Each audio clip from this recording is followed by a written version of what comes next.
Boys, we are at the top of the hour. Let me turn my camera on. All right. Let's do a quick sound check, mic check. Akil, how you doing today, brother? I'm doing well. I'm doing well. Awesome. What about you, Veronica? How you doing? I am doing great. Awesome. All right. I see Cornell, you're on board. How you doing, sir? I'm doing good. My check, my check. Awesome. And I thought I saw North Carolina on board. OC, you still here, buddy? OC might have had to shift gears. Okay. All right. Absolutely. He can rejoin when he gets on board. All right. So my AI is on board. They're taking notes. We are live on Instagram, Facebook, and what's the other one? TikTok. And so what we're going to do is we're going to take the next couple of minutes to go through the agenda for today. And then hopefully we can get in. I got a couple things prepared for you guys that I want to share out. Hopefully we can get into some of the stuff that I've been working on for you. Okay, so by way of an agenda, I want to talk to you guys about our next two podcasts. One's on April the 3rd with a doctor who's gonna bless us with some Black and brown excellence. We'll talk about that. And then we're going to talk on April the 11th, day after my sweetie's birthday, with another entrepreneur here in the Rochester area, Mr. Levi Johnson. We'll go through there.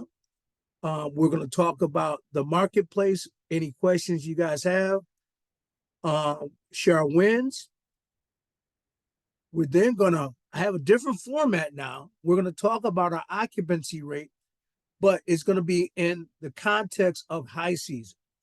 Now that we've left low season, I want you to have an idea of, what your rate should look like if you guys are using this software that we're going to be training on, called Price Labs later today. I then want to get into the Q&A that you guys have posed. And then I want to talk a lot about the Price Labs, how to set it up, how to optimize it, and why, if you're not using it, I recommend you use it. And then if we have time, I'm going to share with you guys another strategy that you guys can use if you want to, what's the word I want to use? So I teach you guys how to do rental arbitrage, but that's not the only way of being able to cash flow with some of the things that you guys know. So that's the goal, to kind of get through those pieces. And so let me start at the beginning. All right. So coming up, all right, April the 3rd. This is a really interesting conversation. I think you guys may know my story. I made a decision about 3 years ago to go through gastric bypass surgery because I had so many of my cousins. So I'm the oldest cousin on both sides of the family. And I've seen 4 people in my family, cousins younger than me, pass before me because of lifestyle challenges. They weren't eating right. They weren't living right. They were obese. They had diabetes. They had kidney failure. And so I was definitely afraid I was going down that same path. And so I made a decision to go through the surgery. And, guys, it's a challenge for me. I battle. My wife battles for me to stay on the straight and narrow. But I share all of that with you guys to show a little vulnerability because I don't believe I'm alone. I believe there's a lot of people who can kind of relate to my struggle because a lot of us struggle. So this particular guest was no longer resides in Rochester, but he was educated here. He went away. He's gone to pharmacy school, but he has a dynamic program. He shared this statistic with me. 6 in 10 adults live with at least one chronic disease, at least one chronic disease. And we face an epidemic of high blood pressure, obesity, heart disease, diabetes, CODP, chronic kidney disease, acid reflux. If anybody in your family has any of those symptoms, please come off of mute and say amen. Amen. He has a special protocol that he's gonna be sharing out with us on April the 3rd that I think our viewers definitely will get some value from. So I'm super excited to bring him on. Super excited. So our next person that is going to be sharing out with us is very humble guy. He got started in commercial real estate about 20 years ago. At one point, some of the people he was working with was they were sending him all over the country. But you know, we have a love affair with real estate around here, and you know, I don't want to put his business out there because he'll do a better job. But beyond his business acclimates, he is a family man. He values family, and you know that picture with him and his 4 boys is an old picture, but you know when they say that black men are no longer in the family unit, that is a lie, and we got to dispel, and we got to we got to erase that stereotype. You guys are going to get a lot of value from this particular gentleman, and yes, he's an entrepreneur, and he's very successful. So I think you guys are going to love what he brings to the table, Mr. Levi Johnson. All right. So that being said, we're excited about those things. There will be no podcast this week. And that's good because me and my sweetheart, I'm just going to start. Oh, I can't because we got to do Marketplace Monday. But when I get into our wins, I'll share with you guys why I'm excited about the week. So Marketplace Monday. Marketplace Monday. This is my opportunity to write down all the cool things that you guys have been working on and you want to know about. All right. Who has a question for me? Marketplace Monday. Yeah, I have a question for Marketplace Monday. Earl, Yes, sir. Yes, sir. yes, sir. The question I have for Marketplace is when it comes to like repairs inside of all you guys' places. Um, I know that we cover small things like windows or stopped up toilets, anything happening to maybe a door or something like that. If there's anything major like electrical issues or roofing issues or anything that's deep and big, do you guys still have your handyman take care of that, or you do reach out to the landlord to check that out first and handle that type of situation? Just wanted to know from you and the other people in the group. So that's the question I have for Marketplace.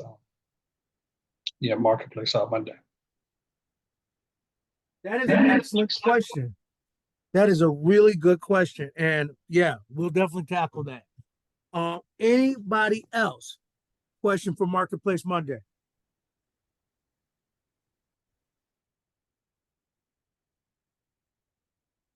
Veronica, Akil,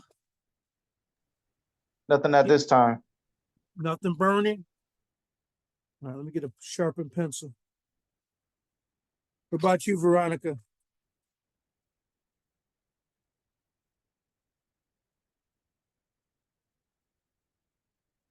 Okay.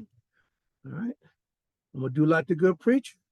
If there's no questions, I'm gonna just proceed as if I've done what I needed to do and stir the pot. All right. Can I add another question, Earl, to the Marketplace? Just thought about it. Always. Now, another question was, I know we use Ring cameras. Does anybody on a panel or you use anything else besides Ring? And the reason why I was asking, because I know Ring has a subscription to it after a while to like save the videos and everything like that. So you guys use a different kind of brand, or you guys just stick with the Ring one? Interesting. Okay. Yeah. Ring cameras. Let me put that on the list.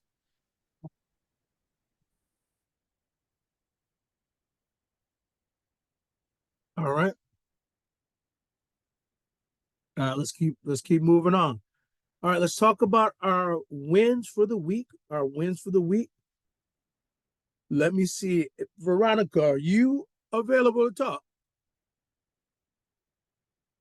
There we go. Look here, Christopher. What's good with you, Chris? No much. We on this call together. She wanted me to show my face. All right. So, Chris, you have any questions? Marketplace Monday is a place where we gather, ask any and all questions about short-term, midterm, rental game, and we do our best to leverage the wisdom of the 10 people on the line. You know, between the 10 of us, I think we about 30 properties between 10 people. That's amazing. You know, at this time, I don't have a question. I'm just soaking it all in and learning. You know, Veronica was doing research probably last 6 to 8 months, and I'm just she's a little ahead of the game. So I'm just, you know, kind of soaking in and learning, and I don't have any questions at this time. All right, good stuff, man. Why don't you lead us out, Chris? What's your wins for the week? Last 7 days. Last 7 days, uh, business related or just in general? We follow the F, the 5S: faith, family, fortune, fitness, any of those F's. Oh man, that's tough. I got to think about that a little You bit. went to church this weekend? I did. I went to church this weekend for the second Sunday in a row. That's a All win. right. That That's is a win, man. You know, Journey of consecutively. journey of 1,000 steps. That's a Starts fact. with the first two. So congrats there, man. Thank you. Congrats. Thank you. I appreciate that. All right, Veronica, what's your win for the week? My win for the week would have to be this weekend I went to New York City to see my mother. She recently just had some eye surgery. She was having some health issues.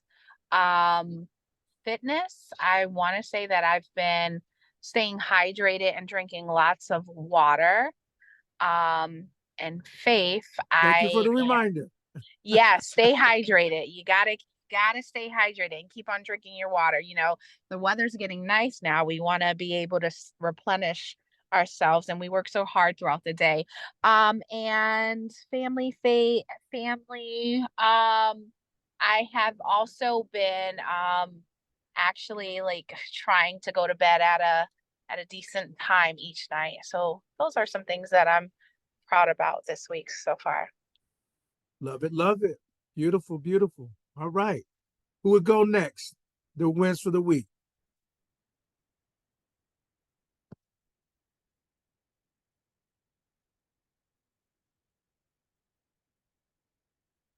And it looks like Brother OC has joined us on the podcast. Good job, OC.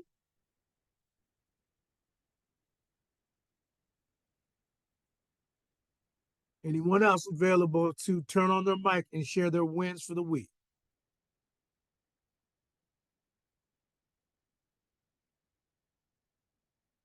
I guess I can share mine. So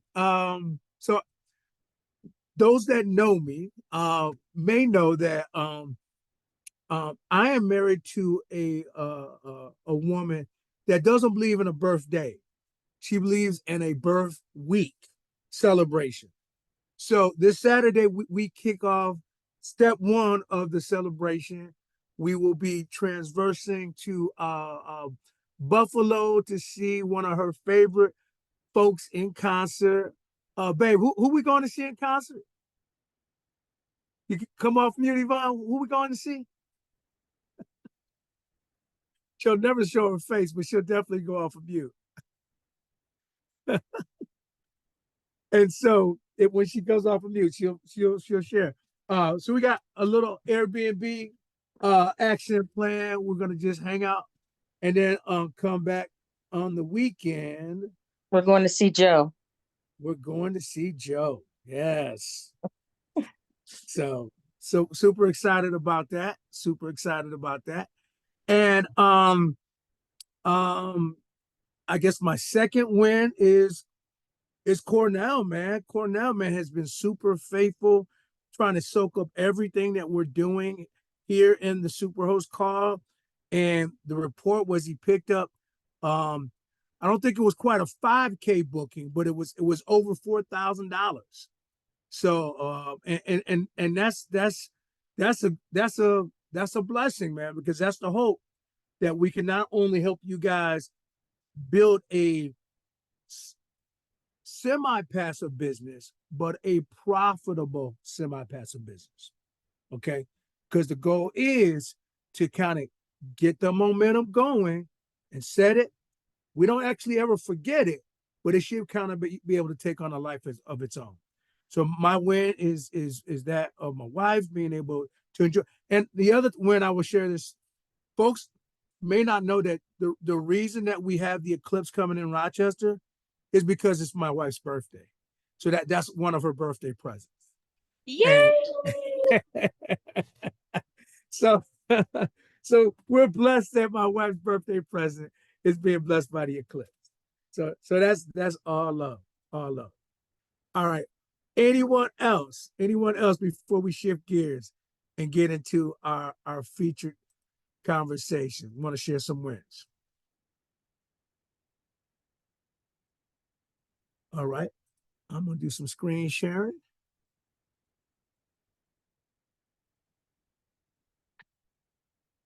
Okay. So everybody should be able to see my screen. All right.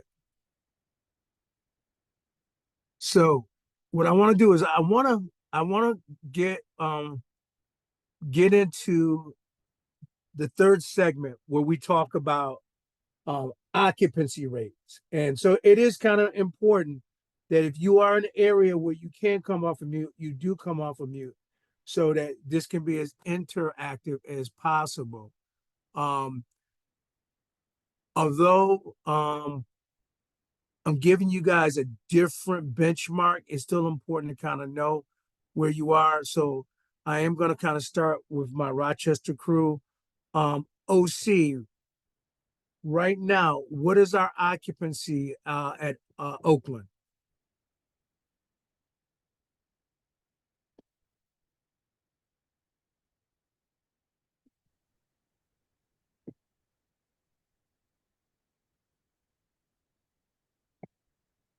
OC, you mic check.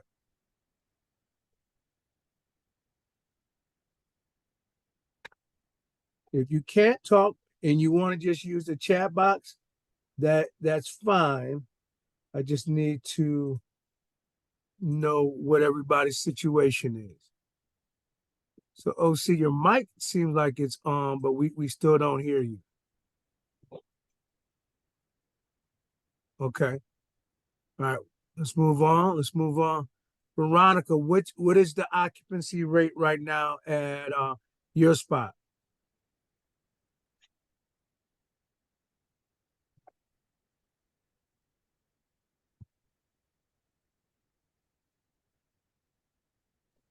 Hello? Yep, mic check. What's the Sorry. occupancy rate at Delamine? Okay. So, we have 3C is 100% occupancy. I always have trouble with this part. Also each 3 rooms, right? Correct. So out of the 3 rooms, how many are occupied? Are occupied by guests currently. How many are occupied? 2. 2. Okay, so 2 out of 3 are occupied. Okay, so that's a 66% or 67% occupancy rate. All good. And so right now, what you should be doing is you should be benchmarking, going into your calendar and looking at these following things. So for the 4th week of March, your rates should be changing every day based on whether it's a weekday or a weekend. And those ranges that I show you are basically what the algorithm, what the computer software, what Price Labs That conversation that we're going to talk about today, that's the data that I'm being given.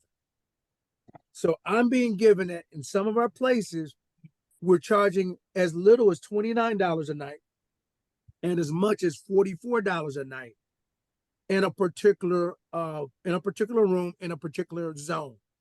And so every city has multiple zones depending on the demand.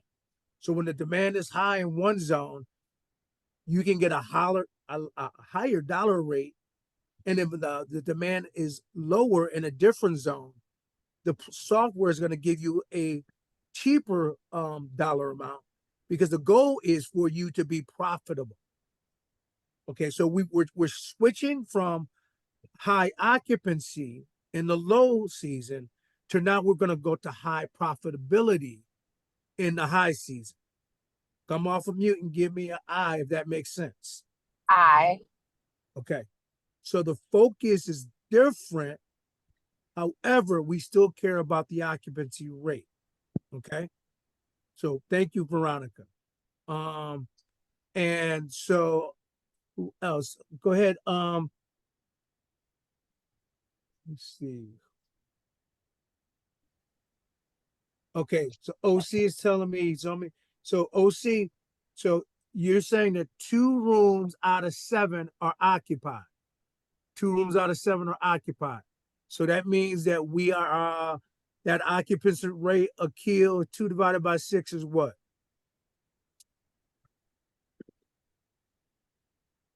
Three divided by 6 is 50%. So it's below 50%. So the reason that is important, OC, is we want to, even though we have a range for the 4th week of March of 29. I'm sorry, can you hear me? I hear you now. Okay, good. 2 out of 6 is what percentage? It's 33.3%. All right. Yep. So OC, here's the thing. Because it's below 50%, the range that we want to be at is we want to be on that lower side of the matrix and not the higher side. So instead of your rates being at $44, it should probably be closer to $29. And so what I need you to do is I just need you to send me a text when you know that, so I can go into Price Labs and recalibrate it towards the low end. Because remember, I have software setting the prices now. I'm not touching prices. I'm letting the software set it. But we give the software parameters, and based on those parameters, they'll basically do what we want to be done. So that's the important thing. All right. So is Lewis here? Because I need Lewis to share with me what his occupancy is. Hang on. Yvonne, could you get Lewis on the phone? Because he needs to be a part of this right now. Cornell, if you could, buddy, tell me a little bit about what your occupancy is.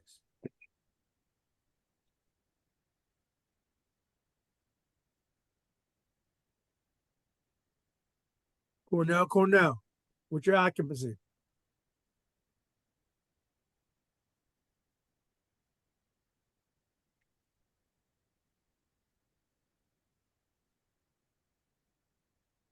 If you can't talk, just put your information in the chat and we can kind of keep it moving, everybody. Because I have a ton of information I want to share with you guys, but it is important that we go through these occupancy questions.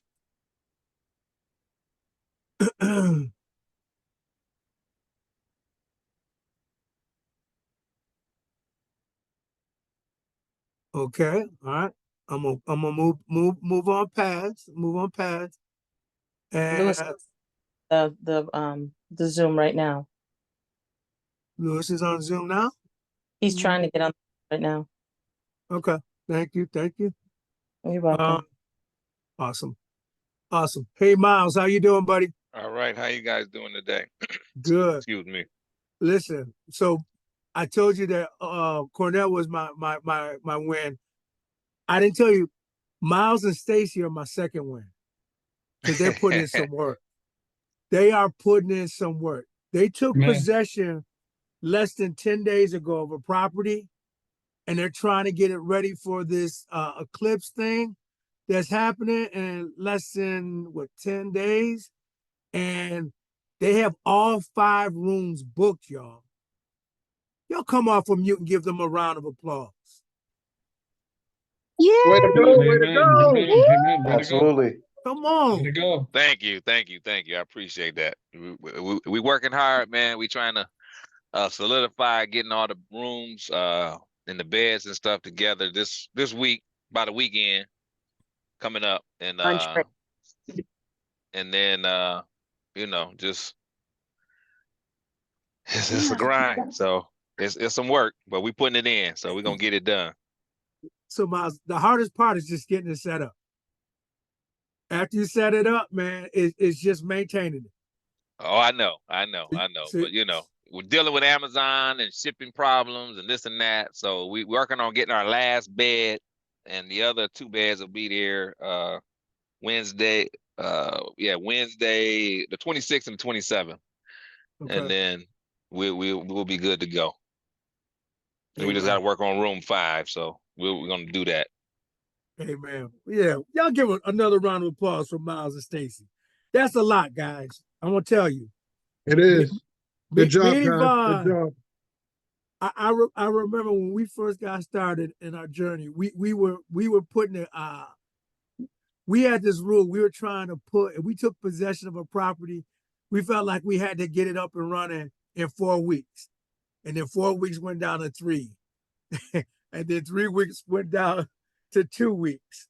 And my wife told me, don't you ever do that again, trying to get a property ready in 10 days. Because I was a little crazy, y'all. But if you want a little peace in your house, don't understate and over deliver, and don't do the opposite. So I understand where you're coming from. So totally excited about that. Lewis, I need your occupancy rate so we can talk about numbers. What are they?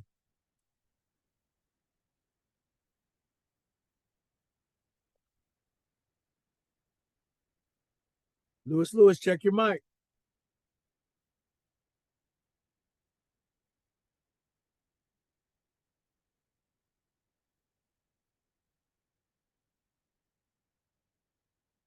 All right, we will move on. We will move on.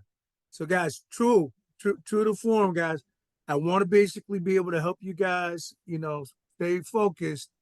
And sometimes the best way to stay focused is just to talk to somebody else.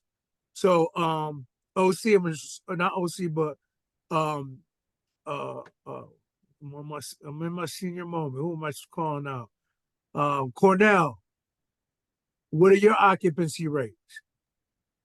My occupancy rates right now is at 85%. So that's good on my places. So yeah, we're doing good with occupancy rates headed into the busy season next month. So that's a blessing.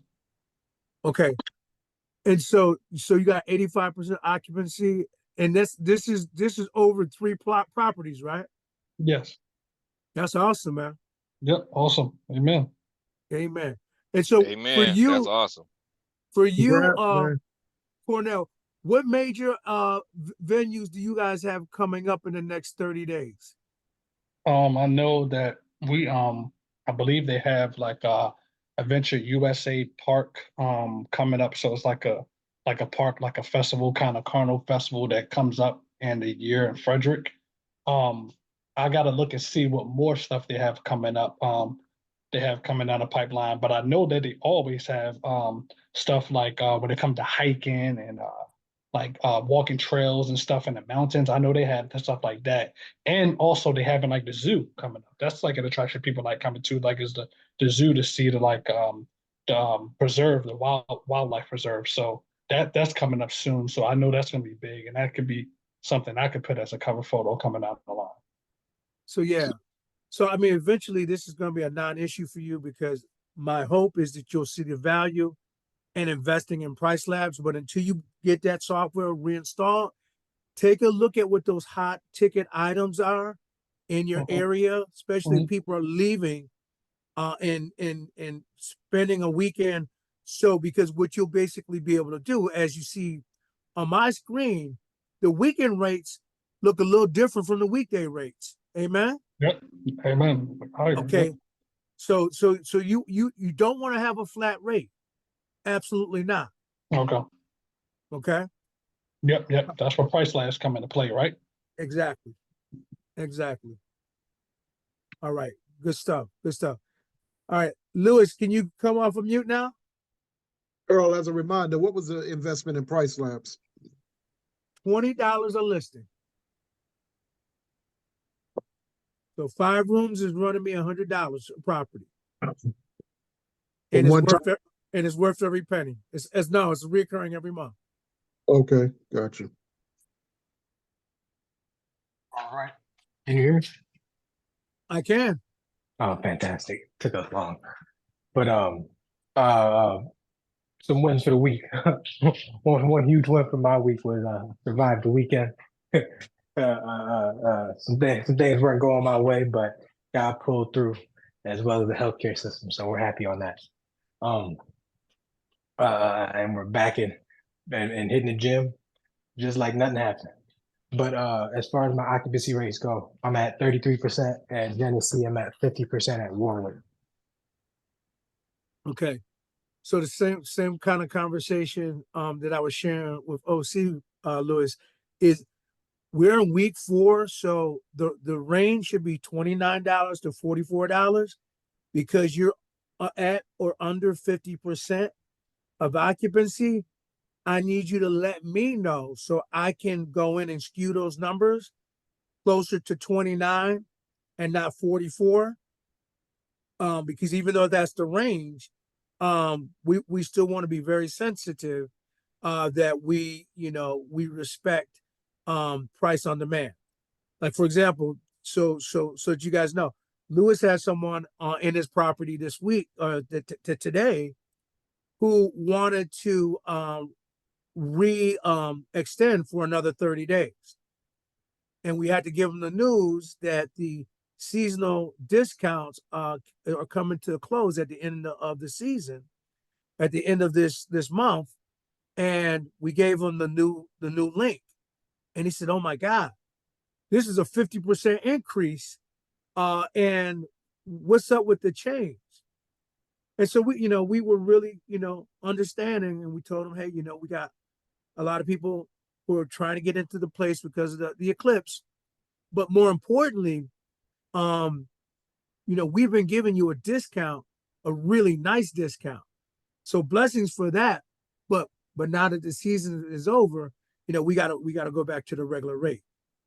Guys, for some people, that would have been an uncomfortable conversation to have, but it's not uncomfortable when you know what the number should be. And that's the value of the software. You guys feel me? Yes.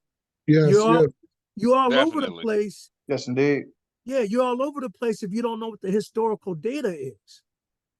But once you know what the historical data is, you don't have an issue, all money's not good money, as we say. And there's nothing wrong with that guest trying to get a come up or deal, because believe me, there's enough people that we would call, I don't really believe in competition, but suffice to say, there's enough people in our field or in our area that don't know their numbers. And so just like they don't know their numbers, they don't know what the amenities, they're not providing the best customer service. So it is possible for them to go somewhere else and get a better deal. That don't mean they're going to get a better experience. And that's what it's truly all about, is the experience. Because if you don't have a great experience, guess what your 5-star rating becomes? 4.5 or 4.0 or 3.5 or 3. And then you got to kill the listing and start all over again. All right. So Lewis, we want to make sure, like I said, that of that range, that we're closer to 29 so we can get the occupancy up. All right, cool stuff. All right, I think I got everybody's occupancy. All right, let me turn the corner here. All right, so And I'm glad you're here, OC, because this is a question that I need you to tackle. I'm going to talk about the maintenance question. OC, we had a question from Cornell about Ring cameras. And Cornell, if you could come off of mute and just ask your question one more time, because OC wasn't here to hear it. Yeah, my question was basically, I know we all use Ring cameras for our front door security system to see who comes in and out. Just wanted to know if I know Ring after a while has a subscription plan that you have to subscribe to keep those saved videos just in case you needed to see it live. So I was wondering if anybody else uses anything else besides Ring where you don't have to pay a subscription to actually see those recorded videos just in case you need. Well, I use Ring, so hey Cornell. Hey, hey. I use Ring, so every so often I only caught that one time where they I went back to look at the picture and they wasn't there, the recordings, and they weren't there. Okay. And I called and found out that you did have to have that Subscription. reinstated. Yeah, the subscription is reinstated. But I found that, you know, Ring is my go-to because all the neighbors are using it and we could tie our Ring cameras in together. But also the benefit of just having it, because it's perfect timing that you ask. I just booted a person out of the property down in Hampton. That's why I was late getting to the call. Okay. Simply because the person I vetted on the phone was not the person that showed up at the door. Person I showed up at the door was a total different person who was a local. And then furthermore, when I went out to challenge her, she said, no, the picture ID is me. And I showed her 3 different pictures and said, these are 3 different people. And then I showed her what the Ring camera showed. And I was like, this is no way either one of those. And then finally, through vetting, she came back and said, well, honestly, I'm trying to help a friend out. She was going through issues. I had to book real quick. I said, yeah, you lied. Up front, you lied. So Yeah. I told her immediately, pack your stuff up and depart, leave the property. I said, and I was generous enough to give her a refund, but I didn't have to. Yeah. So, you know, it's just the Ring cameras are worth their weight in gold to me. I don't know what other options are out there. I hadn't used any, but if Okay. anybody else on the call have used other cameras and have other ideas, please share. Yeah. Okay. Sounds good. That's powerful, OC, because I still have to turn the corner myself and then get some Ring cameras. I thought we were going to do it with Lewis's place to kind of guinea pig it, but I just haven't turned the corner yet. But I got a quick question. What is the subscription rate? How much is it? It's like for the whole year or is it for a lifetime?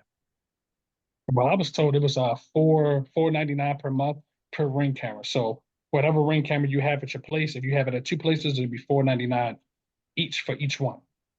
So Okay. Yeah, Okay. it's not much at all. Yeah, $5. Okay. All right, that'll work. So am I hearing that right? It's $5 per camera? yep. Yeah, it's not much at all. It's something like that. Yep. Yep. Yeah, that's not bad at all. All right, How Lewis, much we does got it cost to, oh, sorry. no, Lewis, we got to get on that.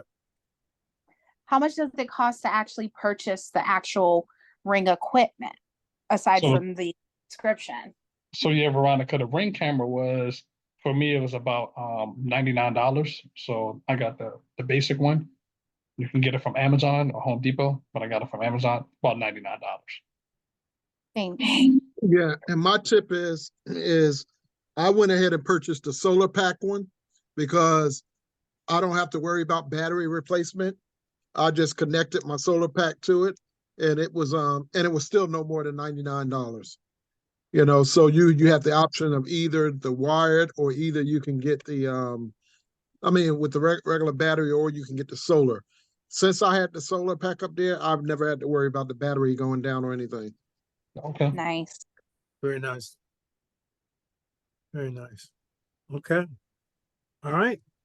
Any other did that question answer your question about the Ring cameras, Cornell? Or Yes. did it create any new questions? No. Answer my question. Yeah, and about the Ring camera, about the solar charger, It seemed like it is working because I had installed one. It looked like it's hovering right over a certain percentage. Hovers right over like 70 something percent. And it's like staying at that it's staying at that percentage. So it seemed like it's working. So that's good to not have to charge it over and over. Yep, it's hovering right around like 70 something percent battery life. Is that what you did, Cornell? You started with the regular ring and then got to the solar? So I got the regular Ring camera, then I got the solar piece sold separately that you could put on, that you can install on top of your Ring camera, and it keeps it from you having to manually charge it every month or every couple of weeks. Oh, sweet. Okay, so it was an add-on feature. Yep, it was an add-on. Yep. You could actually buy the one that comes with the solar panel. It's just Okay. you need to choose that one, and then you don't have Okay. to go back and reorder another additional solar panel. Makes sense. Okay. Good stuff. Good stuff. All right. So the maintenance question, I said I was going to grab that. So ask the question one more time, Cornell, so for the folks who are just tapping in with us online, they can hear it in its entirety. Yeah, basically my question was with the maintenance. I know that our maintenance person that we have, our handyman that we hire, they handle small minor things like windows, stopped up toilets, different things like that, anything that happens with your door handles or something small. But if it's something major like something electrical, maybe your outlets are not working in your bedrooms, or maybe your lights are not working in your bedroom, or something electrical or something major, do you guys call on the landlord for that? Or do you guys have your handyman handle that? Or do you have the landlord handle that because that's something more serious and they can just handle it and take care of it? Yeah, that's a great question. And a lot of people may not know the answer. So let's just kind of unload that. So the thing when we go into rental arbitrage, what makes our proposition so delicious for a landlord is we want to give them the experience where we're not going to be a typical tenant and we're not going to turn their world upside down. We're not going to call them for little things, for small, minute things. So like if there's a mouse, we'll call our pest control guy. If there is a window or a clogged toilet, we'll have our handyman come in and handle that. But the line in the sand is it cannot involve any of the major systems. And something is a system issue if it requires, you to get some sort of permit from downtown. So electrical, that's a system. Anything with the roof and gutter, that's a system.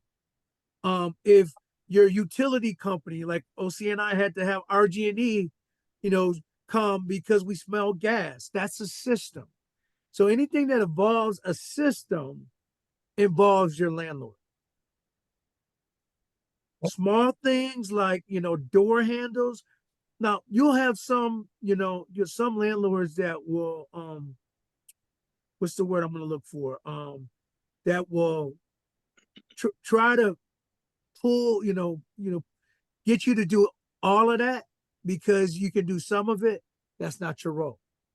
Just because you can do the small things don't mean you should be doing any big things, unless you've negotiated that, which I don't know why you would, into your agreement. But you guys got to remember, the whole reason that we do rental arbitrage is because we want to leverage. We want to leverage our time. We want to leverage our money. We don't want you to go have to, one of the things that I was just sharing with Miles. Miles is very handy. He's so handy that sometimes I'm afraid that the things that the landlord should be doing, he's doing. And I don't want him to get caught up in that because again, he's paying the landlord. If there's anything super big, that shouldn't be something he addresses. Okay. Yep. Did me answer that question create a different question? No, it didn't create a different question. It's just, yeah, you were saying, yep, if it's something that's over that line drawn in the sand, we have the landlord take care of that and notify them about that. So, yep, Yeah. that's an answer to my question. Yes. Awesome. I thought that was a good breakdown, Earl. to state that the major systems. That's your demarcation in the sand right there. Yep. And so HVAC, those type things. Yep. And so for Miles, because you've been landlord many years, can you break down for our audience that's tapping in on social media what we would consider the major systems of the house? So yes, I was just tapping in to say, like, if you got a bag up that comes out of, say if your property has a basement, okay, you got a bag up that's bagging up in your basement, then that would be something that you would want to call the landlord on, okay? Your hot water tank, if you don't have hot water, you call the landlord. That's a major system. Anything going on with the furnace, you know, you want to call the landlord. That's a major system. Somebody gets something stuck in a bathroom sink or a tub, and that's the only drain that stopped up. More than likely is hair or something like that. I got this little tool that I use, costs maybe $1. You get it at Home Depot. You stick it down the drain, it grabs all the hair, pulls it out, and you done. You know, so I've been landlord since 2000, so I can fix just about anything. But I'm gonna give you guys an example. I had I have an issue right now with a 3-way switch on the stairs at the new spot. So I showed it to the guy, and then he was like, "Well, I don't feel comfortable with getting into the electrical, because if I create another problem, then we're gonna, you know, with changing out the switch or whatever. I feel more comfortable calling an electrician to do it." So he agreed that if I call an electrician to do the work, then he'll just pay the bill. So I agree with that. Amen. Does that, you know, clarify pretty much everything with people? That's a great example. Yeah. That's a really, really good example. And so, you know, part of this forum is for me not to sugarcoat anything, share with you our wins and also stupid things we've done. So one of the stupid things that we used to do back in the day is we used to try to, anytime we saw like a little like room or a little space that we could convert into another bedroom, we wouldn't involve the landlord. We would just get permission from the landlord to convert the space. Now, having done that, y'all, that wasn't really a cost generating. That wasn't a income generating move, because the truth is, for the money that was made for taking like a little living room and converting it into a bedroom, you know, I had to bring in my handyman, and he had to wall it off and put a door on it. I didn't actually have that room occupied long enough to really realize the investment. And knowing what I know now, it's a better use of resources for y'all to just invest in an air mattress. So when a person books a room, so of course most beds can you know, sleep 2 people. But if you just go into your listings and say that, you know, you can accommodate, depending on the actual size of the room, let's bear that in mind. But if the room can't accommodate, you know, 4 or 5 people, it's a much better investment just to put an air mattress in that room along with the existing mattress. And some people might say, well, why would 4 or 5 people fit into one room?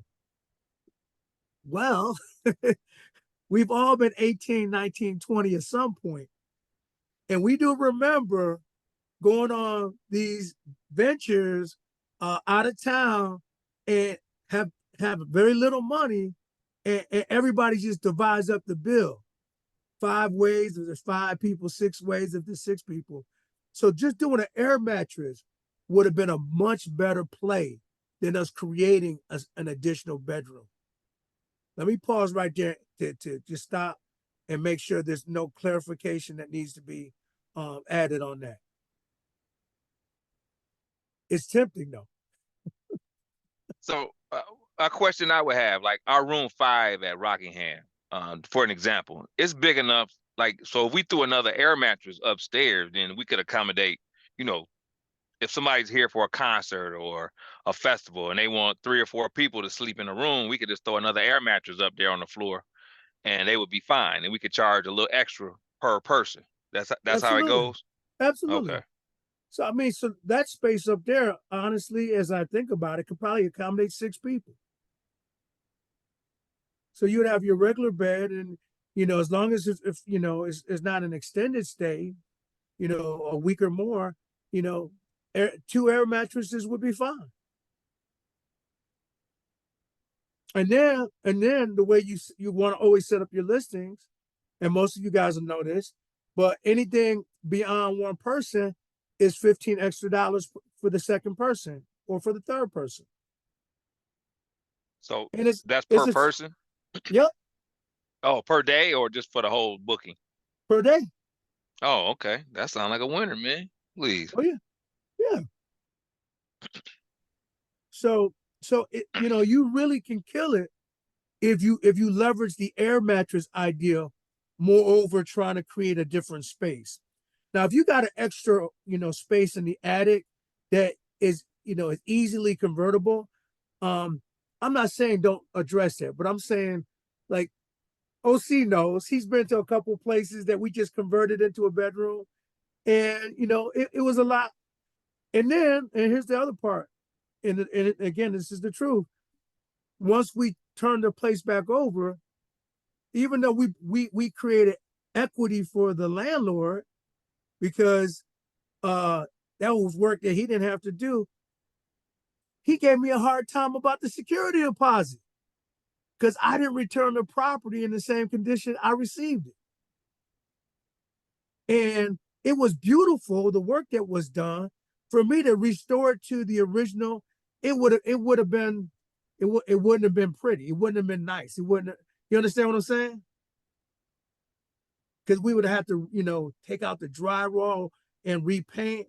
So, part of it is, in hindsight, 2020, I didn't know what I didn't know. And so I wouldn't necessarily go ask anybody to go down that route. All right. All right. So before I move to my next segment, any questions, any comments, any connections? Yeah, I people guess wanna on make? that particular note, Earl, if there was an opportunity there, I know you're not looking at them now, but where the conversion made sense, I guess the upfront thing to do when checking with the landlord to make sure that it would be all right to add that extra room would be to get a clause in there that states, once agreed upon, that this is acceptable, he will be, he would accept that as the, once you're done with the property, as a new, alternative. Right. And yeah, I would have got a clause put in there of that. But I know in some of those particular cases, it actually requires a building permit. So depending on what kind of heat he wanted to get into, because there's a property I looked at and the upstairs bathroom wasn't even in the permit. So, it was considered by the city an unauthorized room. Mhm.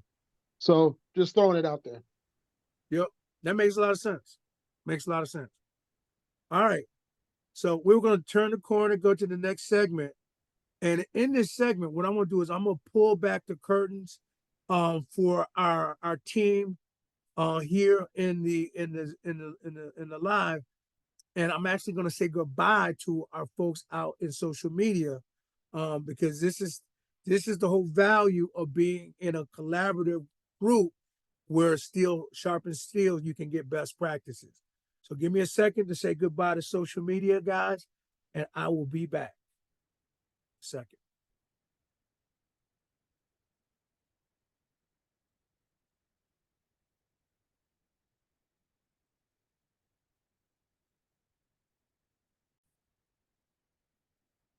Okay, we're back. All right, so let me open up my price lab.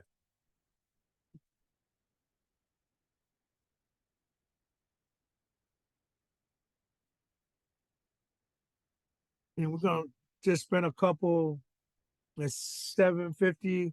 So about 10 minutes or 15 minutes. I'm gonna play with this and I'm gonna show you guys a few things. All right. So when you first open it up, what what it's going to ask you to do is to add or connect all of your listings. It can be Airbnb, it can be VRBO, it can be any of the platforms that you'll be on, and it asks you to connect your listings. And I'm kind of doing this intentionally because I created three additional listings this morning that I want to actually use for you guys to see how we set prices and everything. So PMS channel manager, some of you guys may be familiar with this. I am not. So I'm not going to front on what I don't know. So I always click over here where it says Airbnb, VRBO, and Hoofy. And it asks you to select which channel. Moving forward down the road, when I get into more high-end stuff, I will be doing more with VRBO. And there's a backstory on why I don't use VRBO that I'm gonna let OC share, because I think it's good for everybody to know why, even though you can do a thing, don't mean you should do a thing. So if you could share that story, OC, while I get this to connect.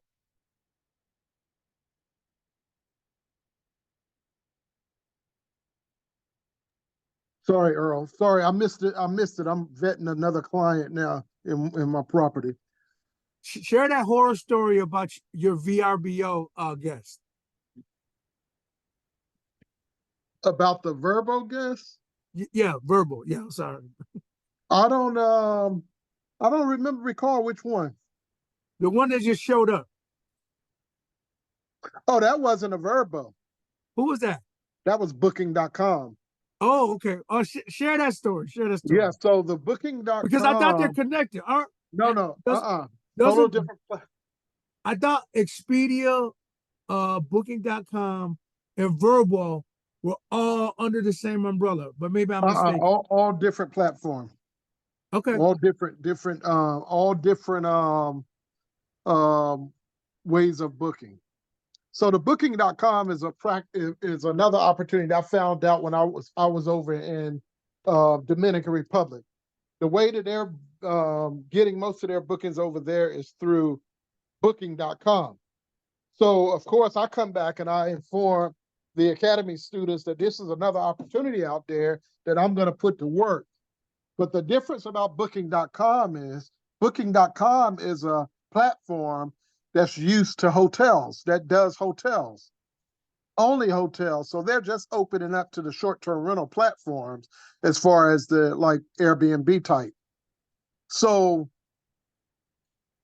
what happened was, and it happened several times, is that, I got a call from a guy and then a girl that said, "Hey, I'm at the property.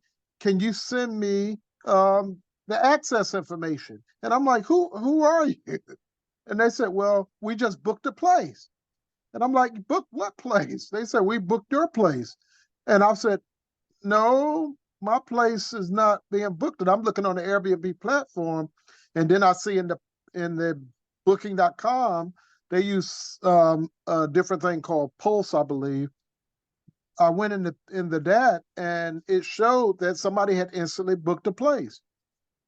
So instead of being able to vet the clients like we do on Airbnb, booking.com just give them the address and they show up. And that happened a couple of times through Cell, but one time I was actually there. I was pulling up to the property and somebody was just sitting in front of the house on his phone. And I looked and I'm like, I'll go in and I'm thinking maybe he's visiting a neighbor. And finally he's just sitting there fidgeting with his phone. So I go to the window and I say, "Yeah, what are you doing here? Who are you? Why are you parked in front of the house?" He said, "Oh, I just booked the property. I'm just trying to get the access information." I said, "No, but I don't even have I was fully booked with Airbnb guests." I said, "No, I don't even have availability." I did find out you can go in there and put some stipulations on your listing, but it was just a headache. Like Earl said, it was a headache. And it was, I didn't like the idea of somebody showing up at the property unannounced. You know, it just created a security risk for me. And Yeah, it I was wasn't a always comfortable feeling. okay. I always wondered about that, OC. I know that you guys had experience with Booking.com. I haven't had experience with it. I haven't had experience even with PeerSpace either. But I should have asked this earlier, like with OC, like how did y'all have how was y'all experience with like Booking.com? You already talked about it with PeerSpace. How was that mixing? How did you connect your calendars and all that? Make sure you don't how was that mixing with you guys? Well, with Booking.com and Verbo, you can link your calendar. You can link your listings to their listings. So, Yeah. I mean, once you can link the Airbnb listing to Verbo, so Right. that when the thing about Verbo is, you got to remember, Verbo deals Yeah. with whole house Whole bookings. house. Yep. The thing at that time, I was advertising both ways, whole house and private rooms, and I listed my rooms to that Verbo listing. And once the room booked up, the Verbo came off market. So that worked fine. I never got to it with Booking.com because I ended that relationship just as quick as I started. Okay. Now the thing about Booking.com is here's the caveat. When I threw my listing on Booking.com, I got back-to-back bookings. Like boom, boom, boom, boom. They was coming back. I was like, whoa, this is crazy. But once again, I did not have the educational piece on that. I hadn't studied the platform enough to know how to put my policies in place to avoid the show up at the door type thing. But there is a way you can go and do that once I talked to them on the phone. But it was just, it's a learning curve. Each platform is a learning curve. PeerSpace, Earl might have history with it. We learned about it, but I hadn't implemented it yet or had any bookings through it yet. I do have it out there on my listing, but I hadn't got anything that, neither with Furnish Finders have I got anything. Mhm. Yeah, yep. And so for discussion purposes, I really believe whatever strategy you use, as I'm going to show you guys right now, Price Labs allows you to create parent and child relationships so that you I'm going to show it with you guys what I mean by that. So that just like we can tie our calendars together, if you create a parent listing, a child listing is going to be a reflection, a mirror image of whatever rules you set up for the parent. So if your Verbo is the parent and your Airbnb is the child, they're going to be identical images. The rules will be the same, the expectations, your highs will be the same, your minimum prices will be the same. So there is a way of doing it all if that is an area that you want to move in. My education is not up there yet enough to talk about it, but it will be. I'll be changing and learning at some point. So, but just to be clear, OC, which one of those platforms is only a whole house?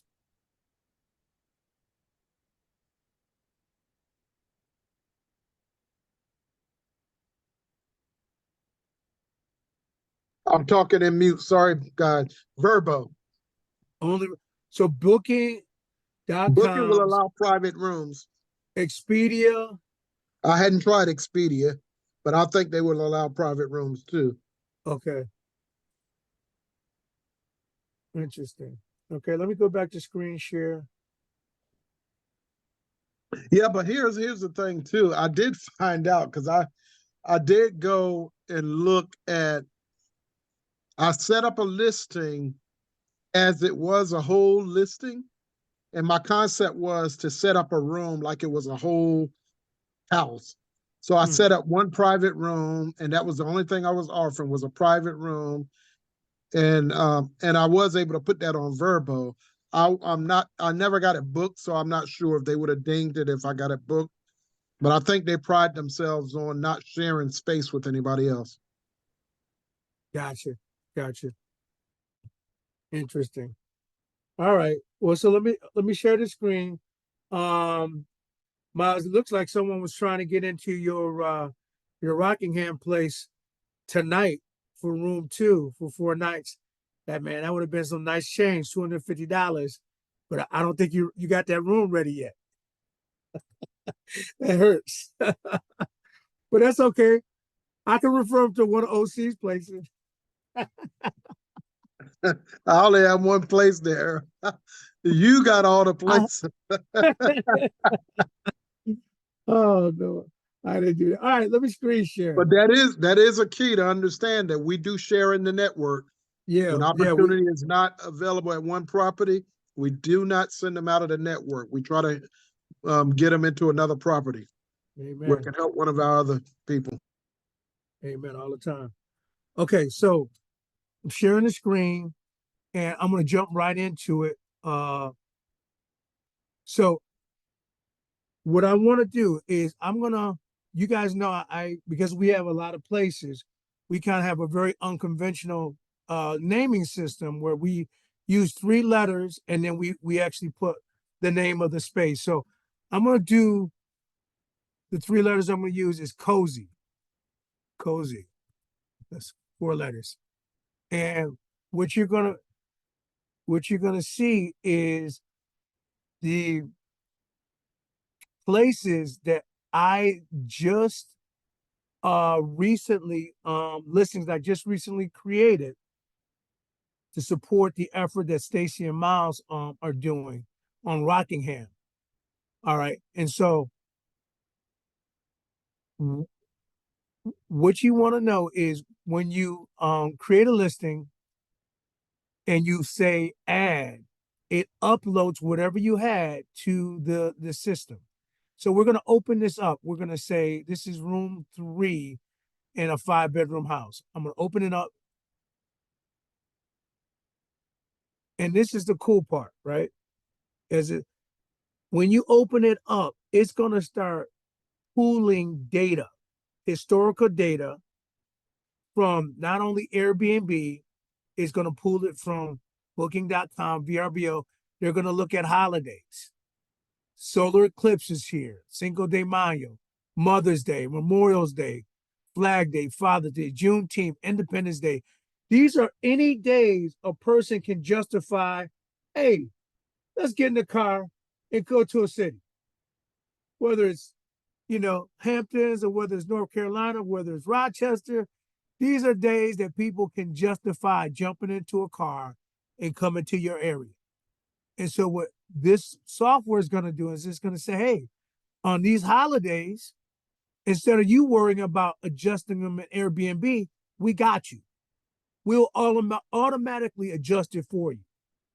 All right? You got to love AI. AI gives you back your time. Okay? And then it gives you opportunities to override certain dates. Now, I haven't gotten as advanced as of yet to the overrides, so I'm going to leave that right alone. All right. And then it's going to tell you your base history. Okay. We haven't created a base history yet because I've only had the software for 30, 40 days. But once I have the software for 60 days, 90 days, it's going to be able to tell me based on my base price, what's most appealing to my clients. And that data will allow me to continue to optimize those prices. Okay, so here's what it's going to allow me to do. This is a new listing. I'm going to ask it to help me choose a base price. So I open up this ideal or this light bulb, and it's going to start pulling some historical data. So it already has the zip code. It already knows where the listing lives. So it has all of these little blue dots.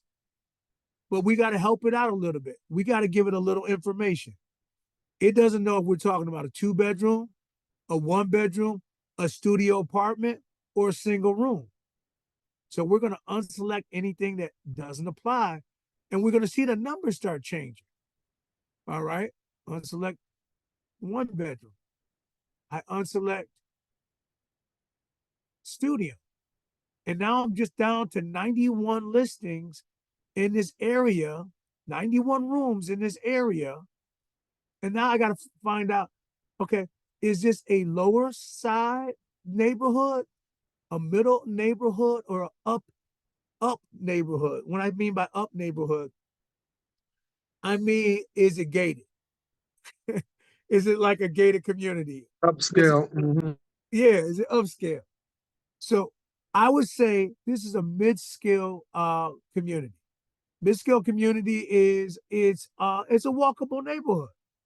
You know, you ain't got to worry about, it's not a war zone, is what Jim would say, is, you know. And the place is, you know, um it's eye candy, it's appealing. Okay, so we select mid-size, we select that it's a room listing, and now it's gonna tell us. Now this is cool, right?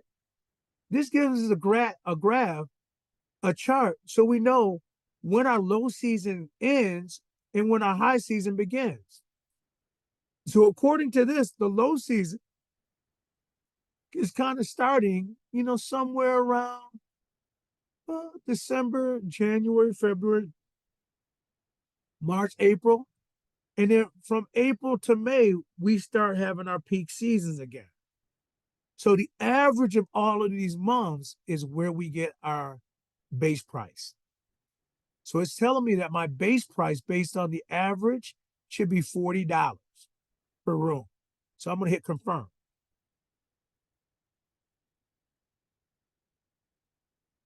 All right. So $40 per room. But it's now asking me for a minimum value. Now I didn't pay attention to what all of the data said, so I'm going to open it back up. What's my lowest number? It's telling me my lowest number is $33. So the high is 47 and the low is 33. Everybody see what I'm looking at? Yes. So Yes. I'm not going to use the high number, but I absolutely want to use the low number. So recently, I posted a video in Facebook. And in my video, I talked about how Airbnb cost me money. Let me explain you why. Price Labs allows you to set a minimum value.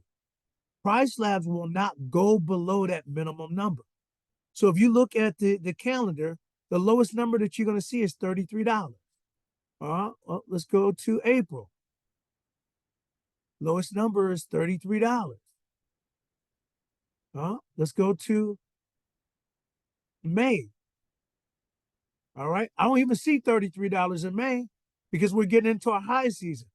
So my point is, I had an expectation that smart pricing was going to be very similar to Price Labs. Boy, was I wrong. So here's the thing. I had a person leave one of my properties because we told them that we weren't going to be able to give them another 30-day discount. So they've been rocking since November or December in one of our places for roughly around $23 a night. Our average place should be about $40. We've been giving them like a 50% discount. You guys following me? So they wanted to continue to get that 50% discount. Well, once we told them that that wasn't going to happen, they went on the internet and found another place, which happened to be one of my places, right?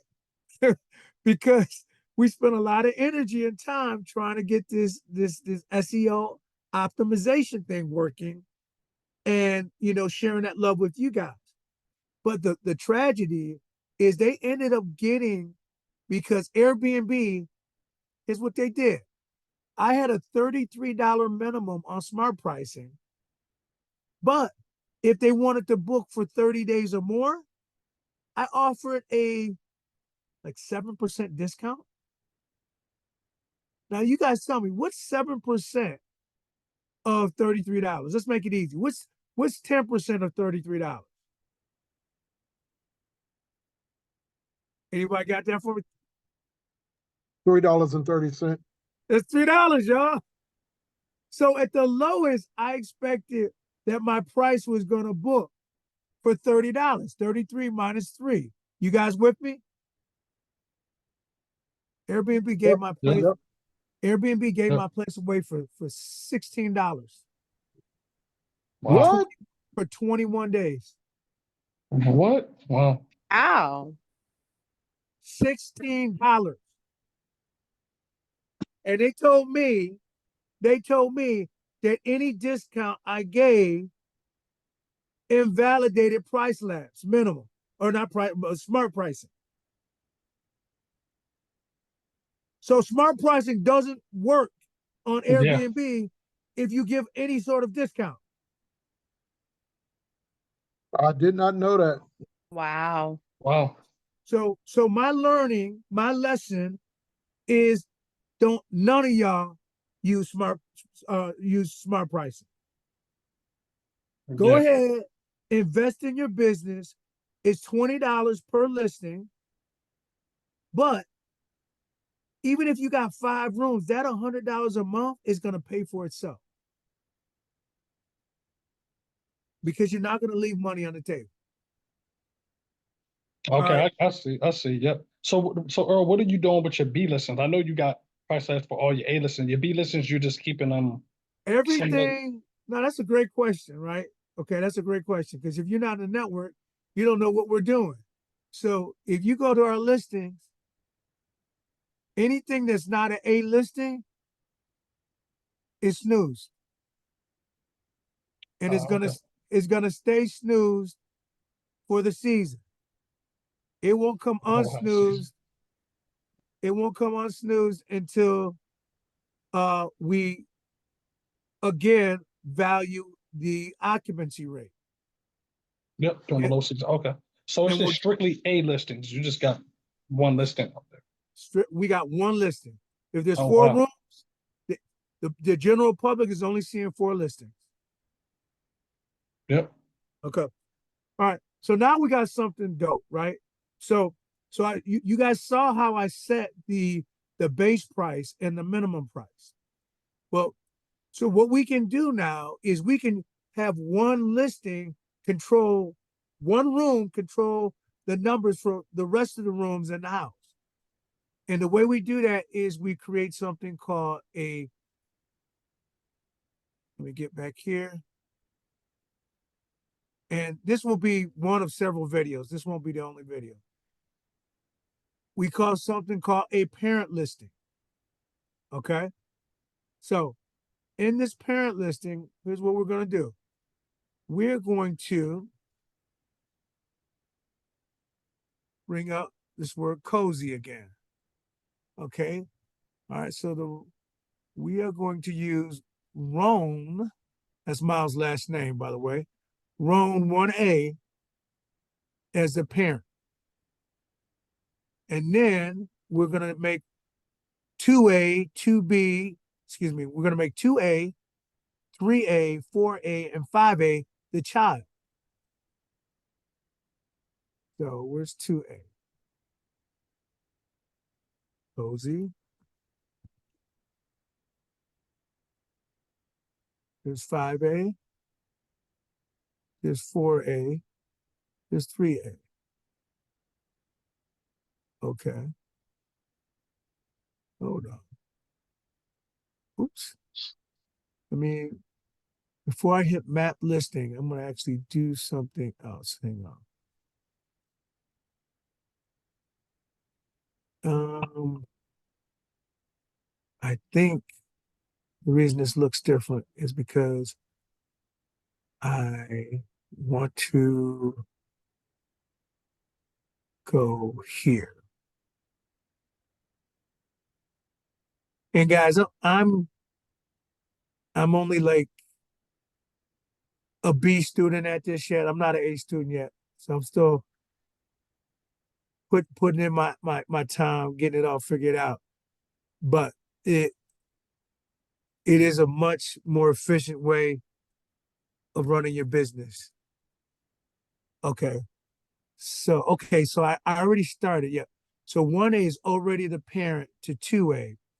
So now I need to make 3A, 4A, and 5A a kid. So what I'm going to do is I'm going to go to unmap listing. I'm going to go to cozy, and I'm going to look for those. There it is. I want this. I want to check 3A. I want to check 4A. I want to check 5A. And I want to make them a part of that family. Okay, hold on. So how do I do that? I want to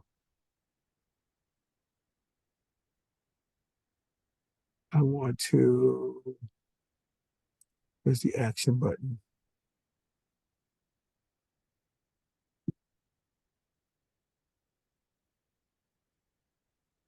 Map listing, parent. Okay, all right, yeah, okay, I second guessed myself. I did it right the first time. I was just second guessing myself. Okay, so I go to 1A.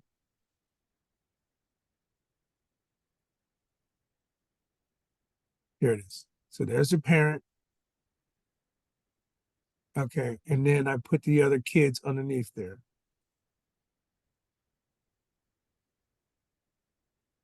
Here's 5A, 4A, 3A. Okay, map listing. Okay, done mapping. Okay, so now if I go back to the dashboard, they're now mirror images of each other. If I type in cozy, the numbers I get from 1A are going to mirror the numbers I get from. Okay, so here's my parent. Here's my child. Here's another child. Here's another child. Here's another child. All right, now I'm not done. So here's what I'm going to do. I got to turn on the listings. Turn them on. Turn them on. Turn them on. By the way, PriceLab only charges you for things that are in green. So I may have 100 listings. I'm only going to get charged for the listings I have turned on. That makes sense? Yes. So, Yep. Yes, it does. so 20, 30, 40. Okay, 20, 30. I'm sorry, 20. I'm a math teacher. 40, 60, 80, 100. Okay, $120 that I might be spending a month. For me, it's worth it. Because all I got to do is if the average nightly stay, as you guys see, That's what, if my 33? yeah, if my average nightly stay is between $33 and $40, I make that back in 3 nights booked. And if I'm using the right numbers historically, I'm going to get those extra 3 nights. That makes sense, y'all? Yeah, that makes sense. Yep. Yeah. So again, I'm not trying to have you guys just throw money away. I'm just telling you that there's certain things you kind of think about. Maybe is this the best investment? Or you think about, is there a smarter way of doing it? Because some people might tell me, "Hey, Earl, you can get the same data from smart pricing," and I would have been like, "Okay, well, maybe." But now that I know that smart pricing doesn't follow the rules and that's the thing that kind of rubbed me the wrong way. When customer service was trying to explain it to me, they did a terrible job of explaining why my rules weren't honored. And then they sent me a bunch of articles. And what I got from the articles is the bottom line: as soon as you set a discount, your minimum prices no longer matter. So Wow. basically, they're giving your property away. The guest is happy. Yeah. The guest is happy, but you're not making money. So how's your experience been with Price Lab so far? Have you been seeing more high occupancy rate and those different numbers? I know the pricing is taken care of for Price Labs. I think the best proof of the pudding is if you go to YouTube and Google and put in Price Labs, everyone that does a video on Price Labs in YouTube talks about their profitability going up in their first 60 days. Wow. So occupancy is cool, but profitability is something totally different. Yes. Yeah. Yep. That's what I mean. Yep. Okay. And the other thing I haven't showed you, and which is totally unrelated to parent and child, the stuff we're talking about right now, but I think is worth pointing out because of what the question that Cornell brought up is that I'm only scratching the surface. So there's tutorials. So like if I pull up my Kingston property, it will do things that smart pricing is not even capable of doing. So for example, they have minimum stay rules where I have a fixed price weekday. And so I have a minimum stay for 3 nights on the weekday. On the weekend, I have a minimum stay for 4 nights. Now, as I get closer and closer to major holidays, the software will go in and give my people like incentives to book. So last minute, I go from a 3-night minimum to a 1-night minimum because I don't want empty rooms. That's for the weekday. Okay. For the weekend,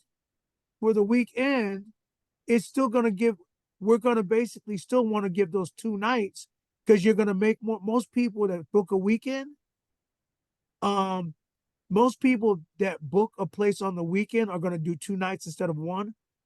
So you want to, try to make as much money as you can. You see this $54 and $58. Yep. That's significantly different from the weekday, but you want to encourage them to stay during the week. So the software will lower the prices for you. Yep. So it's a better shot for them to stay from Thursday to Monday if you lower the Sunday and Monday price because they're saving money. Yep. So, All right. And 4 days is more profitable than 2. So they do all of that guesswork for you. And I think the best part about Price Labs is this. You no longer have to set your calendar up for 90 days or for 6 months. You can open your calendar up for 12 months because the dates are already set. The prices are already set to next year. yep. Yep. Okay. All right. So like, I feel like I'm doing too much talking and not enough answering questions. What are your questions right now? That's pretty much it. I know, and I had a question about just that the whole pricing situation. It's such a pricing up early. I know that you just really just it looks like connecting your A listings is pretty easy after you create an account. You go in and set that base price and high price, and then from there they'll distribute those prices throughout the month depending on your neighborhood data and area data. Yeah. Yeah, and that sounds good. So you don't even need your B and C listings until slow season starts up again. Don't even need them. Yeah, so I'm going to be I'm implementing that soon here, so we can get the best high season, get the most out of high season versus the occupancy level. 'Cause, Let's keep it 100. The B and C listings only have value if you want to give somebody, if you're trying to increase your occupancy by giving somebody a deal, right? Because then you're just going to keep all of your daily prices the same and give them a flat rate. They get a deal. They feel good. You feel good because you got somebody in there for 30, 60 days. But the truth of the matter is during your high season, do you really need to give a deal if your numbers reflect historical data? No, actually you don't, because it's like price like they're doing all the work for you. They're taking all the guesswork out. So that's good. I'll be implementing that soon because we're right around high season now. So like I said, we snooze those other listings and implement this. Okay, cool. Well, listen, guys, I hope I gave you guys some value. Let me, kill the share and just kind of go right around. For you, what's your biggest takeaway? Let me start with you, Christopher and Veronica. What's your biggest takeaway from this evening? The biggest takeaway from this evening would have to be the Price Lab, and I was really interested in learning more about the Ring camera.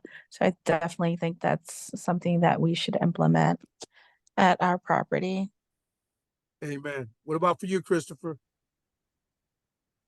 Just understanding the seasonality of Airbnb and the best times to manipulate the pricing so you get the best bang for your buck and maintain optimal occupancy. Okay, good stuff. Good stuff. By the way, Christopher, stay on after we pray out, because man, you got to talk about my summer camp for the Bible camp. Yes, sir. Okay, cool. What about you, Akil? What was your takeaway? I'm gonna say my takeaway was, smart pricing is not necessarily smart to use, right? So the Price Labs is much better, is what I wrote down as well. I did note that it's $20 per listing.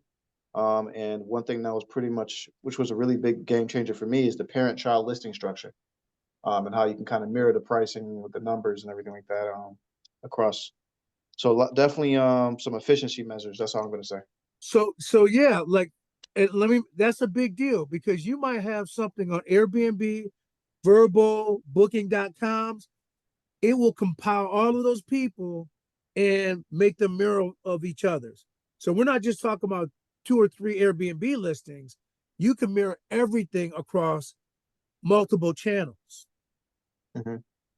And moving forward as we kind of progress, we will be, like, so just so you guys understand, the other channels, there's a higher fee that the platform will take from you. So if you guys don't know, Airbnb takes about what's the percentage, Cornell and OC, that they take? I know we give them 3%, Yeah, about 3%, I think. and then the guest gives them another what percent? Might just be Guys, 3%. Oh, sure. no. So we pay them 3% as hosts. And the guests pay trying more. I'm trying to remember if the guest is paying 10%. Yeah, they pay like up to 10%, I think. Right. I may be 9%. off, but I know it's a higher rate. Right. So the bottom line is, you're always going to have guests that want to book offline because they don't want to pay the Airbnb fees. I recommend don't do it. Yeah, we Keep- don't Keep do them it. on the platform, because the peace of mind that you have, especially if you own the place, and you don't do rental or arbitrage. Well, I guess they both. The bottom line, that $3 million protection, if they come in and tear your place up, is peace of mind. Is worth the 3%, in my opinion. It's worth it. All money is not good money. Yep. How about you, brother Ron Miles? What's your takeaway, man? I know you been in and out. Yeah, Airbnb doesn't stop. I had to get off the phone, that Zoom, and take care of some stuff at the Airbnb with my co-host help. So I missed a lot of the stuff, but I'm gonna watch the recording, and I definitely know I could get value out of it. The Ring camera was good to learn about too, and I will be well, I'm gonna get the Ring cameras before this what you call it, eclipse comes up. So I want to make sure that we stand on point with who's supposed to be there. Yeah. Good stuff. Good stuff. How about you, Lewis? What's your takeaway? So mine was Priceline and that smart pricing incident. I had no idea it would hurt you like that. Yeah. Yeah. Stay away from smart pricing, everybody. Don't do it. Don't do it to yourself. Christopher, can you pray us out, man?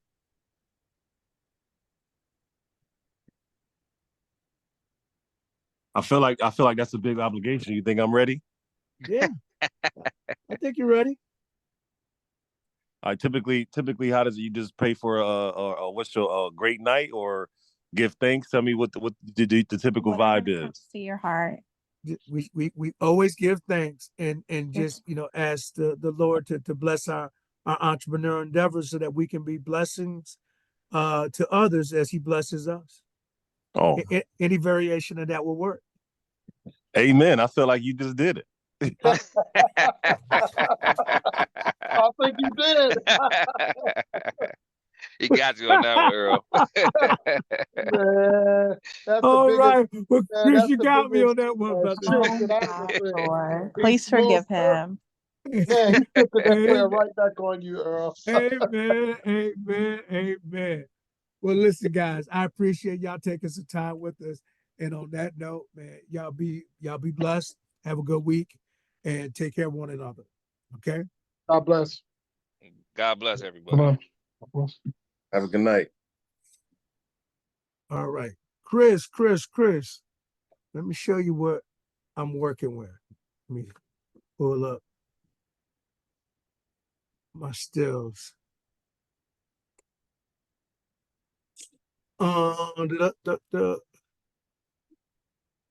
Okay. We need to stay until we find an apartment. Okay. So this is Roan's place. Let me share the screen with you guys so you guys see what I'm working with here. Okay. All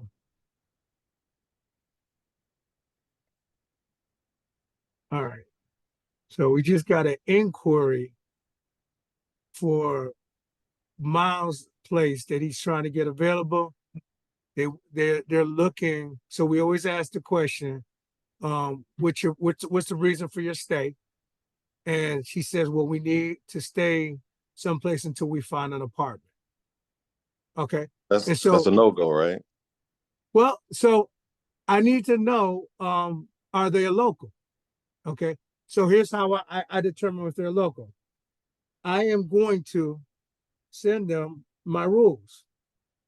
And I'm going to rename this. I don't even like the idea of rules. What do we call it, Veronica? Our guidelines. We're gonna send them the guidelines. House guidelines. All right.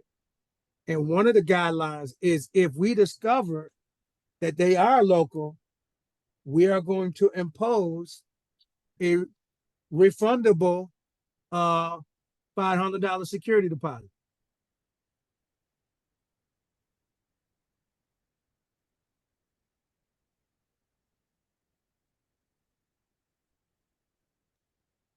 And ultimately what I want to do is I'm not sure they are local, but if they are, and because typically once we can't see any of their information, especially if they're new, there's no trips yet. They joined sometime this year. So I don't have access to their information. She's joined a month ago. Okay. But once I discover that she lives in Rochester, if I discover that she lives in Rochester, then the conversation changes from can you book versus if you book, because I'm going to give you opportunity to book, but this is why the $500 security deposit is required. Because in the past we had a no booking policy because of unauthorized gatherings, check, neighborhood complaints, check, property damage, check. So when they ask, well, why are we being charged $500? You've already answered that. Right. So it's about a 50-50 chance. Every time I do this, about 20% of people, 80% of people don't agree to the rules. Because they can find somebody else that's not going to be as rigid as us. But my thought is risk mitigation is pretty important. All money is not good money. Right. And because I guess the other thing is we share with people in the network. So because Roan's place is not available, if they needed a place close to RGH, I would just send them Veronica's place. If they need a place closer to this place right here is close to Highland, I'll send them OC's place. So long as we can help one another and make some money, it's all good. Thanks for your interest in our place, our space. Okay, so yep. So this is a typical question. This is our place next to East High School. I'm not sure if yeah, you've been there, Veronica. You've seen that place next to East High School. Yeah. Okay. All right. So let me get to the Camp Agape stuff. And Chris, you can kind of give me your thoughts and give me your expertise, and we can go from there. So I'm in the wrong, I got to open up another browser. Okay, so let me share this.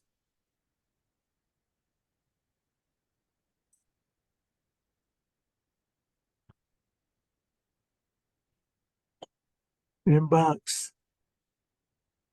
Okay, Google Drive. Okay. I'm going to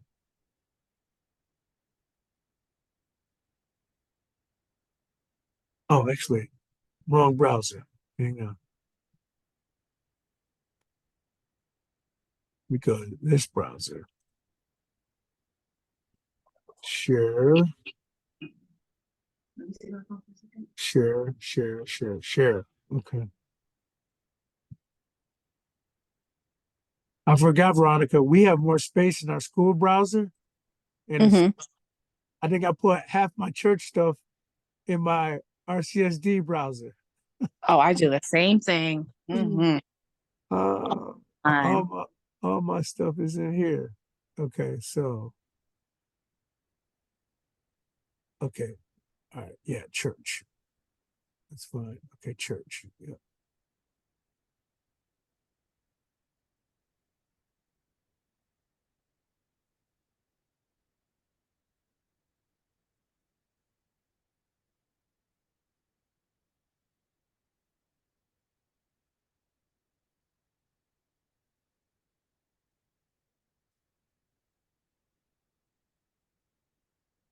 Yeah, that's not it. Hang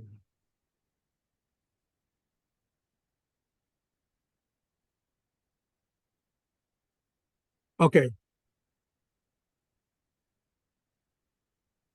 All right, so Chris, I got about 500 images.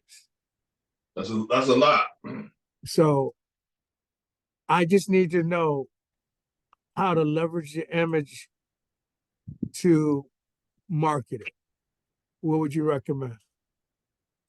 So it looks like, are they already a square like that? Like you have them, were the Yes. single images? It look like those are like collages that were created. Yeah, so these are images that I turned to collages. Do you got the original images? Well, I mean, I guess it don't really matter. Like I said, my whole thought process was literally, we record you or whatever staff member you would like to just talk about the camp, why it's important, and then while you do like a minute introduction of the camp, what they'll be doing, and then while that's happening, we just have a slideshow going behind of you talking that references certain things you might talk about, and then in the video with how people can sign up for the camp or how they can get more information. It's real simple. Especially if this is just a slideshow that you're going to be talking through or talking over. Okay. All right. So as simple as it is, could you give me break it down into step 1, step 2, step 3? So first thing we'll do is we'll either meet at the church or meet wherever you feel most comfortable and kind of set up like a little space for you to be sitting or standing, and say, hi, my name is Irma Cray and I'm the director of Agape Camp. You know, we've been running this camp for this many years. It's open to this people at this camp. You know, we expose individuals to X, Y, and Z. You know, there'll be, you know, these young adults who learn this, they'll participate in that, they'll do this, they'll do that, they cost this much. And then this will just be playing in the background as they happen. So after I get that footage, I mean that recording, that video recording, that'll be the first step. And then the second step will be taking all these pictures you have and just like slowly transition them and have them playing over that voiceover. Right. And then, you know, then we'll end with either the last slide or last picture will be, you know, how you can sign up and learn more information and who can you contact, or you can just verbally say it. And while you're, you know, in the recording. So I guess before that, the first step will become like a script, you know, what do we want to include in the script? And, you know, you're trying to reach out to children. So that's why I wouldn't say, or even parents too, but, you know, with social media, when things on social media, everything's happening so fast. I think they say the average time someone watches a video on Facebook is 10 seconds. If you don't get them into 10 seconds, the first 10 seconds, they won't continue to watch. So it has to be something engaging. That'd be the first step, is writing a script of exactly what you want to say. I would advise no longer than a 45-second to a minute video, real quick. If you want to get real fancy, if you know anyone who went through the camp last year, or if you knowing someone who graduated from the camp or as an adult now, but when they were younger and can speak to how much fun they had, that'll be another thing we could just throw in there and they can talk about their experience. But real simple, it'd be, like I said, a 45 seconds to a minute clip of you or someone explaining what the camp is and why it's important, its significance, and the benefits that kids get from going through this camp, and then just having those things playing in the background. Okay. All right. So very doable. I can create a skit or a script. So if we were trying to, say, pull everything together before April 10th,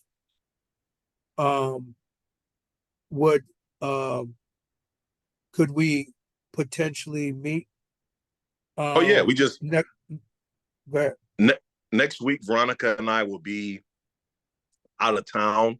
We're going on a college tour from the 1st through the 5th. So rather we do it one day this evening, or we bang it out Sunday. Saturday, I'm shooting another video. But if we bang it out Sunday, and like I said, once I get the clips and you just send me the Google Drive, I can just play with it. That's real simple.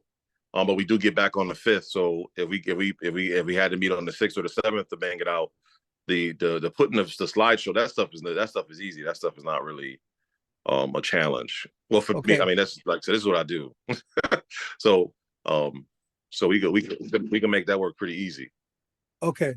So there's two things. So there's a timetable that you mentioned to me and the things I want to have ready for you. So let's go back to the timetable. So you guys have a college tour, which is kind of dope. Yep. I used to actually do college tours in my other life about 10 years ago during the spring break. When the kids had a break from school, we'd be doing a college tour. So very familiar with that. Yeah. So Is he off mute? Oh yeah, so yeah, Elamine Travel, Annie Elamine, who was running the tour. Oh my God, I know Elamine. That's my aunt. So listen, so pretty soon, me and Veronica will be taking over that trip. You know, she's close. She's 73 right now. She's trying to retire. We're not letting her. I used to, in my other life before I started teaching, she had a it ran out of MCC. Upper Bound, yeah. That's how she knows me, through Upward Bound. Mm-hmm. Well, that's gonna be me and Veronica next year. So if you can recommend any students next year, you know, when we start to be taking over, you know, so we've been chaperoning the trip the last 2 to 3 years, and now we're trying to get to the point where, you know, we kind of save, you know, take it from her so she could focus on something else. That's real good. That's real good. Okay, so in earnest, I think I'm gonna need to get with you guys after you guys come back from the trip, because so from my from what I need to provide from you is I need to create a script, and then we need to do like a selfie, or will you be shooting a video of me? What's the Yeah, I'll be best shooting way a to- video of you. I'll come somewhere. We'll set it up. So depending on how the weather look, we could be outside. We could be at the church. We can be, wherever, we want to make it somewhere where kids want to see. If we had a park or something, or if it's just like kind of like a studio kind of thing, and we have things playing in the background. But I'll bring a camera and audio, and I'll just set it up and just record you running through the script. So Okay. we just have to figure out what the best location would be. Okay, so I will work on a script tomorrow and Wednesday and get something emailed to you by Wednesday so you can Okay. vet it. And then if it's a possibility for us to just spend, just a half hour, 45 minutes between then and when you guys take off, that would be dope. Okay, yeah. I mean, if you want to say it's Monday night, if you want to say Wednesday night or Thursday night, we hop back on Zoom and go through it. We could do that. Okay. All right, sounds good. Sounds real good. Okay. All right, I'm gonna go into create mode. All right, then. Just let me know. Appreciate I'll you. look for, and I'll text you the link to my Instagram page or YouTube or whatever. I just send you the link so you can see some of the videos I've done, and then Yeah, that would be I super. also send you my email address too, so you can send that to me. Thank you, because that'll give me a little bit of a parameter of what I should be trying to the goal I'm trying to go towards. Yeah. So what I could do is I'll try to find a video because nothing, most of my videos have been like music videos or, I highlight a lot of food from restaurants. If you go on the Champion Academy website on Instagram, I ran that page for 3 years. And that'll give you a little more clue of at least what I've done in the youth space. Okay. But I really, this is my first time promoting a camp, really. It'll just show you what I can do, but it wouldn't be anything that you could be able to mirror from. Because I haven't done, this would be my first thing. But like I said, I have done, voiceovers over pictures or voiceovers in the background of video. So Okay, that's not an I'm issue. gonna be your first then. So we Yep. gonna go on the journey together. That's a fact. All right, love it, man, love it. All right, good people. You guys have a good remainder of the night and get some rest. All right. Thank you. I appreciate you. Yep. Blessings, everybody. Blessings.